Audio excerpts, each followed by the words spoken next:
2026 is going to be an awesome year. We got some pretty cool stuff coming up. First off, we got Foundations of Recovery. This is our flagship program. We're starting it in January. This is for anyone, man, woman, or couple, who wants to come and reclaim their heart from shame, trauma, and betrayal. We start off with an education on all sorts of principles, give you the common language. We feed you from a fire hose in terms of all things recovery. It is such a great start to recovery. And we get at the roots of things, Tyler. This isn't like any other program. Like, this is our healing journey in process, and Foundations is where we begin. If you look at the value that you're getting there to kick off a good recovery with all of the right education, all of the right language, and a team to get you started while also being directed by Brannon and myself through the whole process, what a deal. So if you're interested, if you're struggling, if you've been wanting to do something for a long time, jump into this. This only comes around every so often, and we would love to have you there. Click the link in the description to sign up for it. And to make it even sweeter, we're also including a raffle for a free pass to the Radiant Dawn retreat. Anyone who signs up for Foundations will be added to the raffle for that free Radiant Dawn pass. If you're a man and you sign up for Foundations, your name still gets entered, and you can give that pass away if you win it to any woman that you want to. So what you're saying, Tyler, is if you sign up and participate in Foundations, you could possibly go to Radiant Dawn for free? That's exactly what I'm saying, which is crazy because Foundations by itself is already an insane value. Man, I sound so salesy. But it actually is awesome. So come to Foundations. And even if you don't come to Foundations, sign up for Radiant Dawn. It's beyond therapy, the best healing experiences that you can have. Click the link below and come join us. I want to be true to myself in recovery, and I also want to be empathetic to my family. What happens when those things seem to conflict? Welcome to the Therapy Brothers podcast. I'm Brannon. I'm Tyler. We're brothers. We're therapists. And we know recovery. Bring your stories, your questions, your successes with real recovery.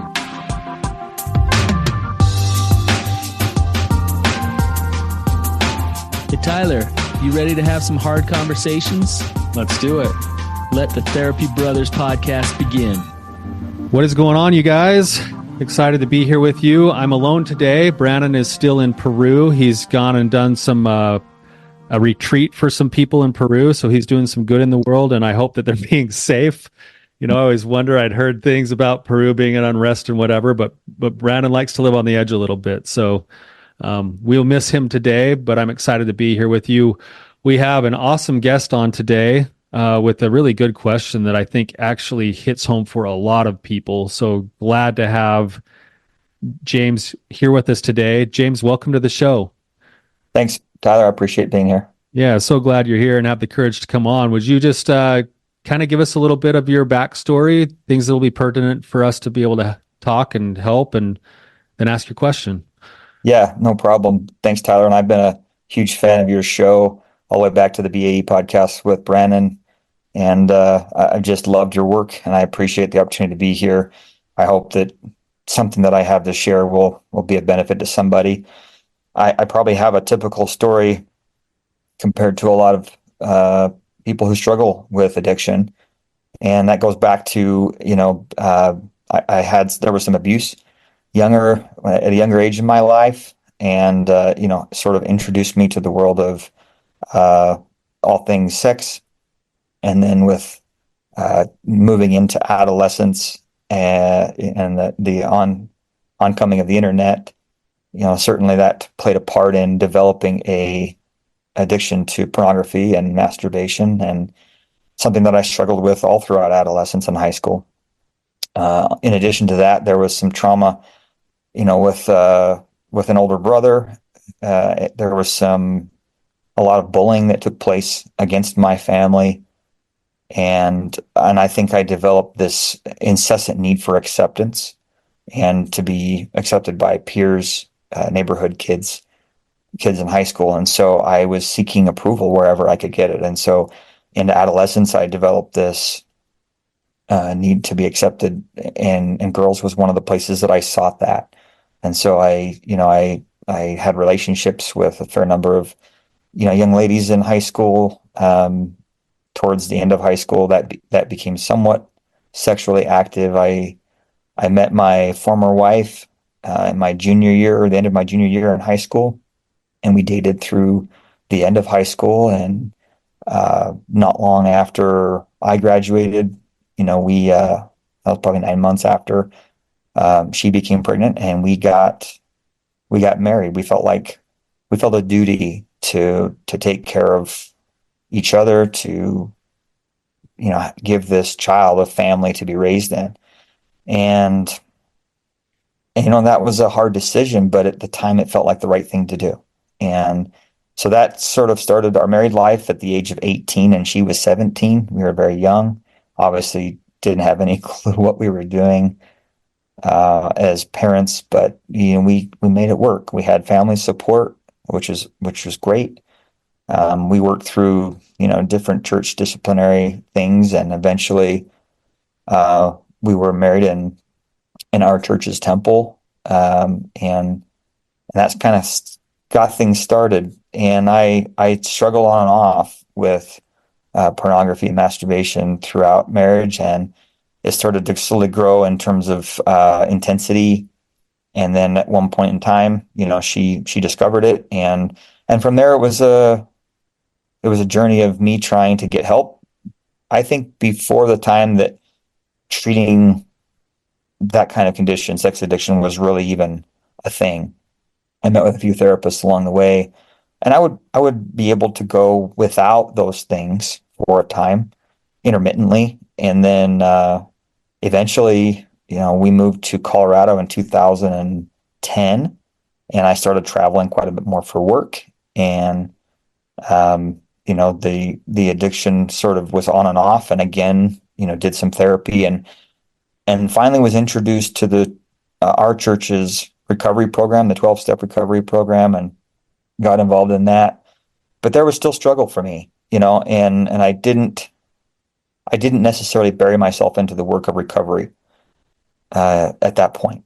And there were a few instances where I had an affair. At first it was just sort of, I'll say, lighter sexual activity. And then a little bit, I went through a church disciplinary process and really tried to clean things up. And I was at that point getting more into the church's recovery program and going through the steps, but still wasn't getting individualized therapy, and was still not seeing the real issue, right? Not seeing the real underlying cause of my addiction, but starting to understand how serious it was, and how much work there was for me to do. And then I ended up developing a relationship with another woman that I worked with that was both emotional and physical, that lasted a few years. And as you can imagine, that created a great deal of pain. And our kids were still sort of young enough where we made the decision not to share with them what was going on. But, it was devastating for my wife, and it put us on the brink of divorce. And I decided I had to change. And so I really buried myself into recovery. And I was excommunicated from my church, and I, went through the process over a year and a half or so of trying to really get back to a place where I needed to be. And then a couple of years later, I was doing well. I'd been rebaptized into my church, but I could still sense that there was a pull in the travel and things that I realized I was still at risk, and I wasn't fully healed.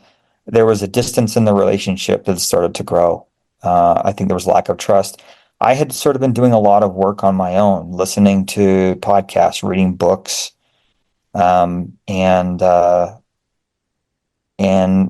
there was, we were doing a little bit of therapy together, but not much. And I could sense that her pain and her trauma was deep, and it hadn't really been something that she'd spent a lot of time working on for herself, and didn't want to go to the women's group with the 12 steps. And so I decided that I needed to get out of Colorado. I needed to change my lifestyle, something that was in conversation with my state president at the time. And so we had an opportunity to move back to Utah and to start a business with a friend of mine. And we did. And the next 6.5 years or so, I continued to bury myself in recovery. And I felt like I was in a very good place. I had made some symbolic adjustments in my life with God, and I listened to every podcast I could get my hands on, a lot of books, and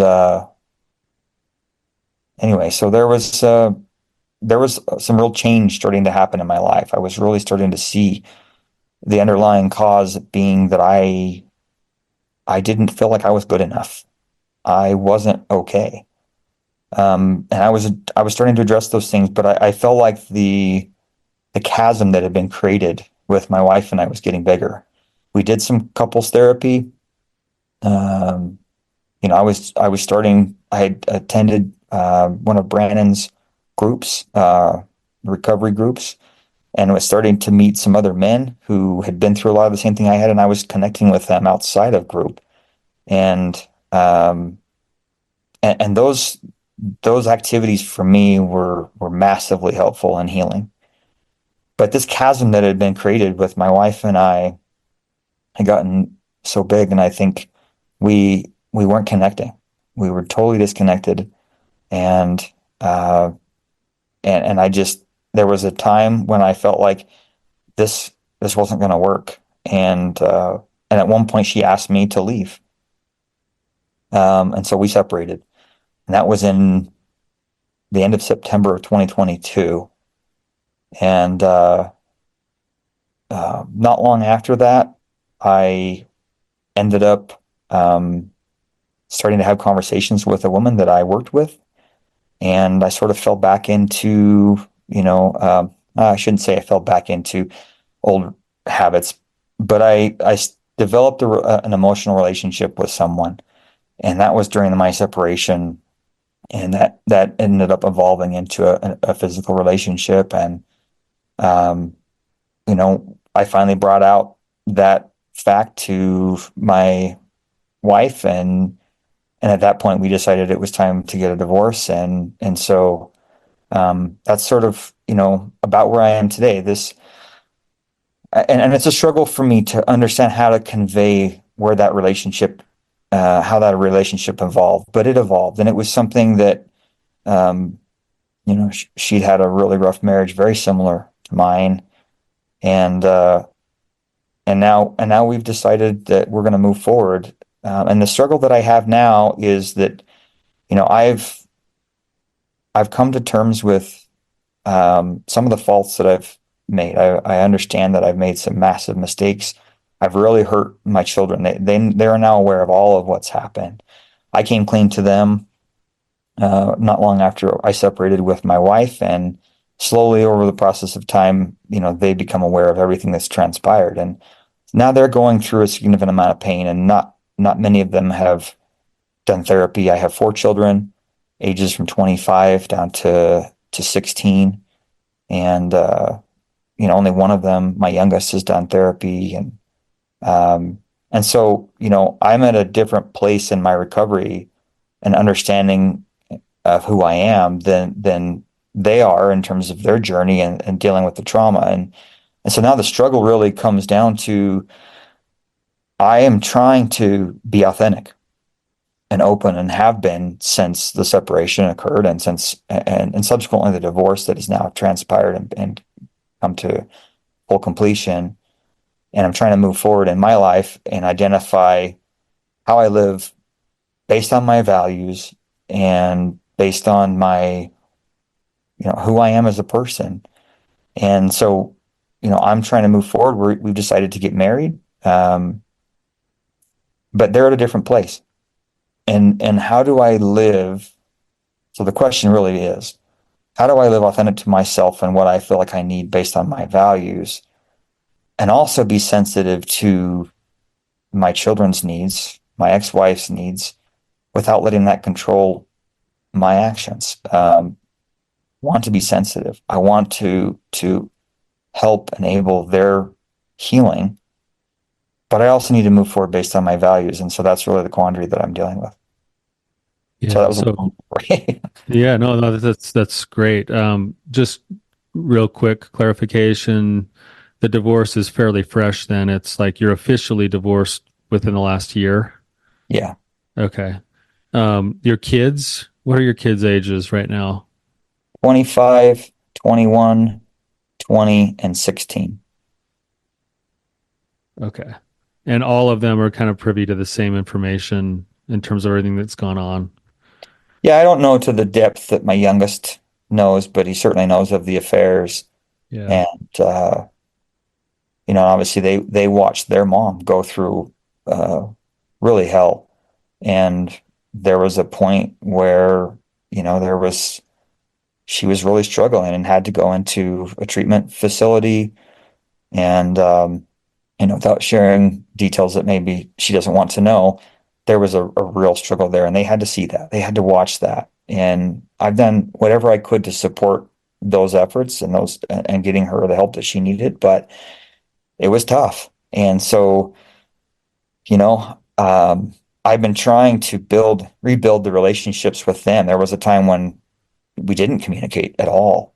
And slowly I just tried to be there for them. I just tried to show up. Um, but they haven't taken me up on the opportunities to really talk. And so they're dealing with it how they feel like they need to. And and so it's hard to not want to just put my whole life on hold until they're okay, but I can't make them okay. I can't, one of the things that my therapist and I talked about this last week was that it's not my job to heal them. Uh, there's only one person that can heal them, and that's Jesus Christ. But it's really tough to not just want to, beat myself up. I mean, shame has been a massive part of my struggle, massive part of my addiction, and I, and the sense and the feeling that I'm just not enough. I'm not good enough for the people in my life. And so it's really easy for me to just sit there and want to beat myself up.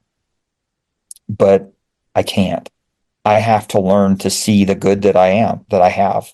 I know that I've done good things, but it's really hard to not want to just sit there and beat myself up. And for them and their journey, there's anger, there's hurt, there's pain, and yet with minimal communication that's happening between us, it's hard for them to see that I have been through hell and back with this. And so there's this quandary of like, do they need to see my pain for them to be able to move on in their healing? I don't know. I don't know the answer to that. Yeah. It's a quandary. Like, I mean, just as you're talking, I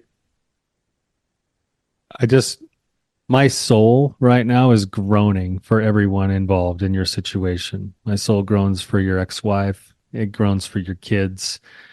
It even groans for you. It's like Yeah. it's hard to be the person who has gone and made decisions that have such a wide sweeping impact on so many people, only to realize that once the damage has been done, the thing that would rectify it, you can't do.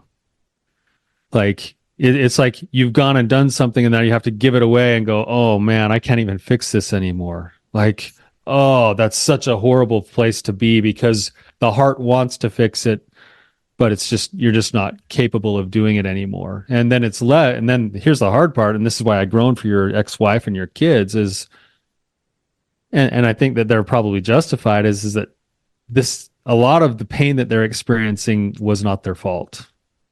Right. And it's so hard to be in that kind of pain and suffering and realize that the place where the pain and suffering came from will not be the answer. It can't be the answer. And that's hard. That's a really hard battle for them. So the hard part about being in the situation you're in is you start to see this. I think you're right. Now, this is the hard part is the default setting when you've gone and messed up and then you can't fix it is to go, well, I suck. But that cannot be the answer, because that perpetuates you going and damaging other people's lives and your kids' lives further. And, like, shame will perpetuate more pain for everybody, more suffering for everybody. And so you're right. You have to be able to learn to dance with that shame differently and say, no, I've actually done a lot of wrestling, and I have a different relationship now, say, with a higher power today than I did 5 years or 10 years or 3 years ago. Is that right, James? Yeah, right. Yeah, and the hard part is that part of the pathway forward towards hope and healing for everybody is that you are responsible for continually becoming the very best man you can be. It Right. won't be the solution, but it's the only way forward that you can actually be helpful. And so you find yourself in a spot now, and this is hard, where sometimes this happens, where because of the pacing of where things are happening in the healing process for everybody, you might come to a point in your recovery now where you're saying, hey, this is the next step for me, and it feels right between me and my higher power. But if I make this step, it's going to like rub salt in the wound for the people that I love. Absolutely. Because where they're at, they're not going to see it with the same eyes, and I can't put it into words. Like, there's no way I can put into words why I feel like I need to make this decision. Right. Right. I mean, I spent hours and long nights in absolute agony, right? I mean, I see what I did. I know and I understand. And there's been several instances where I was up in the middle of the night, imagining that I could hear the tears and the crying of my ex-wife and my children.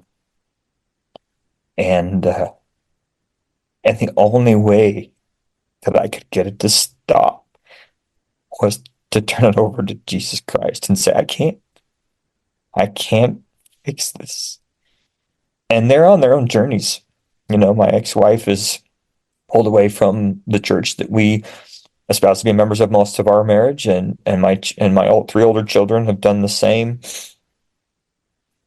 And so, Brannon, there's a lot of fear, that they won't turn to a higher power because for whatever reason on their journeys they've chosen to step away. But again, I can't. It's not my job to heal them. And so I'm trying to figure out, like you said, moving forward in the direction that I felt inspired to move, and knowing that it would appear, and I think many people would say, oh, that's way too soon. It's not even been 6 months since your divorce. You're getting married, and, what about your kids, right? And it's really easy for me to say, I got to put my needs and my life on hold, so that they have the time to heal. And I can't find a book that tells you how to do it either. Yeah. Well, it's crazy, man. These are the tangled webs we weave ourselves into, and we then end up looking out and going like, oh, holy crap, like, how did I get here? Right. And the truth is that I don't know that there's a book to tell you exactly how to do that, because nobody wants to write a book that's going to say this is hell. Like, but that's what it is. Like, everybody's in hell. And this is the hard part about things. And this is this conclusion that I come to. I don't know if you've ever watched the show Stutz, but Stutz is about a therapist, Jonah Hill's therapist, and he has all these different interventions. And one of the things that he says that he kind of bases all of his therapy off of is that there's 3 essentials to life. And it basically, there's going to be pain, there's going to be uncertainty, and there's going to be hard work. And the people who learn to embrace that as necessary to life are the ones who actually find the most happiness, which is weird. That when I embrace that there'll be pain, uncertainty, and hard work, and all of a sudden it's like, okay, there's room for surrender in the uncertainty, because like, I can't control everything anymore, and I've gone and done things that I can't even fix anymore. And this is where I've been before in my own life, is if there isn't a power to surrender that to, then the only way to try to even the ledger is to kill myself. So there has to be some place where I can put those things that I've broken that I cannot fix. Because if there is no justice if I can't fix it, and the only price that I could offer would be my life. Right. So there has to be somebody or something bigger. So there's room for surrender in the uncertainty. There's room to accept that there's pain, and that pain could either totally implode my life and destroy me, or it will teach me to grow. And then that surrender again over and over again to the uncertainty. But then the best part about that is the hard work.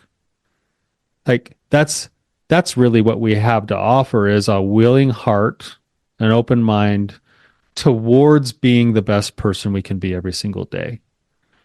And now, James, I can imagine there's a lot of people listening to this right now and going, yeah, but he did this. He blew up their lives. He did that. He did this. He did this. And that's true. Yeah. Like you did do those things. And there needs to be some recognition. I call it an awful awareness of, yeah, I've done those things. And it sounds like you have that awful awareness from time to time. And once you've felt that awful awareness, that is a pivot point towards continued change and growth, or towards shame and misery and hell and death. And it sounds like you're trying to make the choice towards change and growth. And somehow you've got to be able to see the pain in your family and your kids, continue to try to provide open windows and doors for them to step through and talk to you and have a relationship with you at the level that they feel comfortable, while also making the decisions towards change and growth. And if that's done authentically, if it's done without denial, if it's done wholeheartedly, it's painful, but it's an invitation for not only your life to change, but for everybody to change. Because the more anybody moves towards congruence of who God designed them to be, it invites a change in all of the other systems that are connected to you. And it might be rocky, and it might be tough. And, it sounds like it might be, I hate to say it because there's so much pain involved, but it sounds like, there's no fault in the fact that your wife wanted a divorce, and that you guys probably are better off for it, even though it's hell right now. Right. So how do you handle that then? There's a balancing act here, because the man you want to be wants to be as loving and supporting and kind and empathetic of a father as possible. But you're also feeling like your next steps. Could I ask about your next steps? Why does that feel like the right direction for you to go right now? How have you come to that conclusion? In trying to be very careful with what I say, since this whole thing happened with my ex-wife and my kids, the relationship that came about during that time of separation has grown, and we were very vulnerable with each other, and I've always been sensitive with what to share, how much to share with people outside of our very inner circle, because I recognize that there was an addiction, there was a real struggle, there was infidelity, but it didn't mean there wasn't growth in that time. And in the 6 years since I've been back in Utah, 6.5, 7 years actually, there was tremendous growth. And then another massive mistake in terms of a relationship outside of the bonds of marriage, and while I was still married. And so trying to understand how to share that without sounding like I'm just this, well, and it doesn't matter what people think of me, but the reality is that we grew together. I went through a partner kicking me out of a business, losing touch with my children for a period of time, going through a very ugly divorce. And yet through that whole journey, this new relationship grew, and we were completely open and vulnerable with both of our journeys, and she having been through a very difficult one herself. And so, we felt like that relationship blossomed into the kind of relationship that both of us wanted in our life, not out of a sense of guilt for what we did and a duty, but real authentic connection. And then it was a matter of, how do we help our families on both sides work through this? How do we help our ex-spouses work through this in whatever way that we need to contribute and help? Which again, we can't heal them, but trying to support the process however we felt like we could. And so through that whole journey, and the last year and a half, really growing together and finding a relationship that we both really desired, and then having the same goals in terms of, we want to live a God-fearing life. We want to live a life of service if it's possible. We want to live authentic to who we are, and we have the same visions for how we live our life from a health standpoint, how we live our life from a spiritual standpoint, how we live our life from a work standpoint, how we want to be an impact and a positive influence in the lives of our children and the lives of all those that we come in contact with. All of those things align for us. And so, if I could take that piece out of all of the pain and the trauma that I caused and look at it for what it is, it felt right and good. And so the next step for us was, we need to realign with the things that we believe in our church and our spiritual connection to the higher power. And so that was why we feel like this is the next step. Do you see a path forward to be aligned with, this is the part that I'm sure is twisting up for both you and for her and for everybody else, probably for everybody listening right now too, is you're basically saying, I want to live all these values that I ended up breaking by being in this relationship, but I want this relationship to be the one that I live the values in. And I guess I'm wondering, that has had to have inevitably been a wrestle for you. Yeah. But to try to reconcile, how do you reconcile that you still want to live those same values when the whole genesis of the relationship was not in those values? That's a good question. There were dark times, Tyler. I mean, you mentioned this option of taking my own life, and that certainly had moments for me. It said, I just need to be gone. The world would be better without me. Like, my children, my ex-wife would be better without me. In those deepest, darkest moments, we were there for each other. We both knew that we had made a massive mistake, but we also knew that we had the same vision of where we wanted to go. And yeah, I can imagine this creates a ton of turmoil for people listening. And that's why I told you from the beginning, I don't know if this is the banner recovery story, but this is where I'm at. This is me, open and vulnerable, 100% honest. And that's what I've been trying to do with my children and my ex-wife since this all transpired. And, is it justice that I should go and be alone? Is it justice that I should go live a life of lonely misery as penance for the things that I've done? It certainly crossed my mind. But, man is not meant to be alone. And we've made each other better through this process. And we know what our values, what we want them to be. Does that make me a hypocrite? Maybe. But all I can do is to wake up and to breathe. I have to choose who I'm going to be, not who I was. And so this is me trying to choose who I want to be and who I want to be that with. So I don't know if that answers your question, but that's where I feel I'm at. No, I hear your answer, and I think that's something that, every you, me, everyone listening right now, we're all formulating our own opinions about what justice is and should be. And we all have probably a different level of what justice is and should be. And there's probably a bunch of people saying, yeah, you should be out in the desert for the rest of your life until your wife and kids get better. Right. And then there's other people saying, dude, that's just a waste of a life. Like you should be moving on and being the best person you can be, and probably everything in between.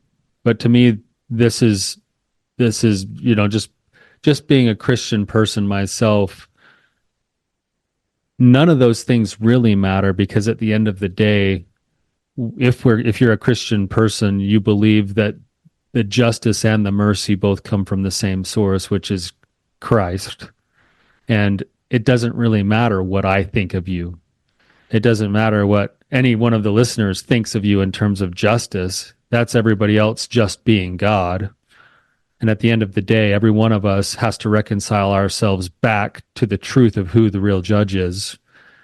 And the beautiful thing about the Christian doctrine, to me, it's something that's given me a new lease on life myself, is that I really do believe that it's possible, that it doesn't matter where we've fallen to, how deep the hole, how vast the pit. There's always a possibility of redemption, of reconciliation, and of healing. And the very power that you're trying to tap into right now, inside of all the mistakes you made, is also the very power you have to surrender to in the lives of the people that you love. And then you do the best you can in between, because that's what you do. We do the best we can, and we continue to learn and grow. And hopefully you learn the lessons that you're trying to learn without more pain to everybody else around you. But that's what we do, because that is the path forward. The other options aren't okay. The other options are a wasted life. The other options are waiting for you to be a good man so that I can let go of my pain. Like, dang it, I'm trapped now to a flawed human being. Like, I have to give it over to somebody else.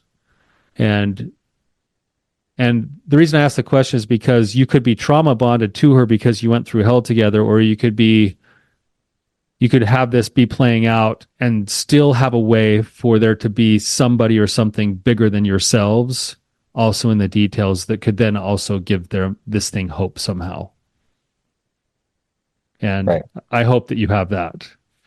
Yeah. So how are you feeling right now? Heavy, but this is my story. This is real. The struggle next is, what are the tactics to move forward? How do I help children that are just, it would seem need space right now, and I have to just be okay with that timeline. And yet you want to be there, you want to offer love and support to them, and you want to be ready to listen if they need you to. Yeah. So it's just figuring out what are the next steps. Have you ever watched the movie Warrior? Yeah, about the two brothers. Yeah, the two brothers. I'm picturing the father character inside of that. And, he basically is totally estranged from the one brother who hates him, doesn't want anything to do with him. Right. And then he kind of keeps trying to reach out to the other brother who's kind of set boundary and is like, hey, Dad, stay away. Arm's length. You're not coming over anymore. We're done. How does he live his life through the whole movie? It's been a while since I've seen the movie. He's really into the 12 steps. So he's taken one step at a time.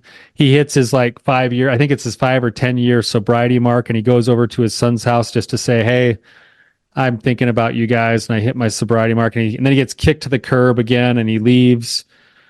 But he continues to go on living his life, doing his step work, trying to live the best life he can, being in recovery. And he has the touch points that he's allowed to have, until at such time things shift in the life of both of those boys and they need their dad in some way. And at that point, he's ready because he's been living the right kind of a life to offer them the support that they need. And what's crazy about that is that even in offering them the support they need, he still has a relapse, you know, but he's still of some service and of some good to them because he was doing his work to understand who he was. So, so in essence, what I'm hearing as you move forward is like, okay, that's generally speaking, the serenity prayer is in order here. God, what do I have control over? Have I reached out? Can I send my kids a letter? Can I give a phone call? Can I see if I can set up a lunch appointment with one of them or whatever? No, no, no, no, no. Okay, I've done what I can. God, what would you have me do? And then the rest of it is I'm surrendering the rest. But I will continually be having eyes towards them, leaning towards them with open arms and willingness to hear them, willingness to share with them at whatever level they'll allow me to. Yeah. And then as they go on wrestling with whatever they're wrestling with, there might be little windows that open up where you might have a chance to be a source of strength in a bad moment, or a little bit of a moment of a glimpse of like something fun together that can be something that they can cling to for a minute. But that's the work you have in front of you. So if they're saying, give me distance, Dad, it doesn't mean, okay, I'm done. I'm out of here. Peace out. I'm living my new life. It's like, I'm going to back away slowly while still facing you and leaning in. And whenever you need me, I'm here. Yeah. Right. Because that's the kind of man that I believe God designed you to be too. And you know that. You know that God designed you to be the best father you can be, even with all of your flaws and frailties. Yeah.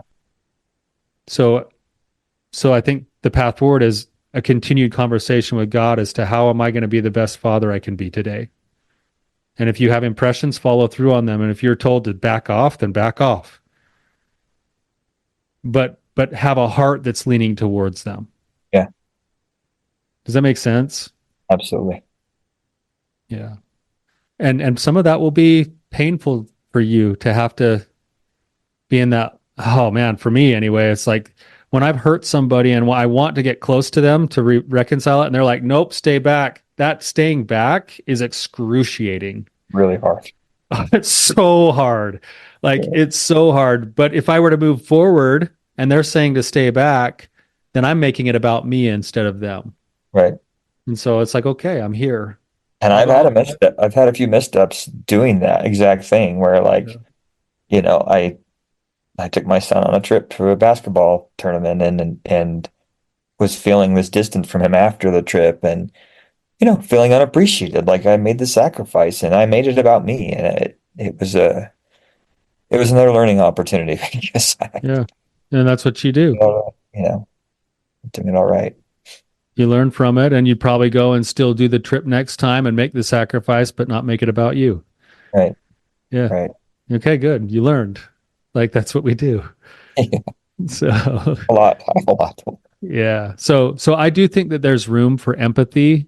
Empathy is not agreeing with people and it's also not capitulating to whatever demands they have. Empathy is stepping in with trying to be on the same level with them in the pain that they're in and acknowledging that you see it and that you're there and that you can offer your presence. And at the same time, you can still make your own choices. And that's a hard line to walk for people, but sometimes that's the necessary thing to do. Yeah. So, James, have we been helpful at all today? Absolutely. Yeah. Absolutely. I know this is not the beautiful story that you guys often show, but I appreciate you allowing me to be on here and process through this and work through it. Yeah. Well, thank you for your willingness to come on and I think it's okay that we don't have a kumbaya kind of situation. You're in the thick of it right now. We don't know how this remains to be seen. I know for a fact that we've elicited all sorts of responses and reactions from a lot of people, and that's okay. Like something that I think is important is that as long as we have air in our lungs to breathe, we're not finished yet. And right. And that's beautiful, that you're not a finished product. I'm not a finished product. Anybody listening to this, judging the heck out of you, has a long ways to go. They're not a finished product yet. And that's beautiful. That's hopeful. There's opportunity in that. So, as painful as it is, and as uncertain as it is, you still get to put the work in, and that's great. Yeah. So I own my part. I see the pain, I see the hurt, and I have to figure out how to move forward. Yeah. Despite all of it. And that's what I'm trying to do. I'm trying to figure out what the right next step is and how to help those that I've hurt in the process move through their journey. Yeah. And healing they need. Yeah. Well, I hope and pray for not only your heart, but for your ex-wife and your kids' hearts too. And thank you for your willingness to come on, James. To those of you guys listening, if you have other perspectives and you'd love to talk about them, sign up to be a caller on this show. If this hits a nerve for you and there's something valuable in it for someone that you know, please share it with them. And thank you for being here. We love being able to interact with you guys. James, thank you for your willingness to come on and put yourself out there today. And until next time, you guys, keep on keeping on. Thank you, Tyler.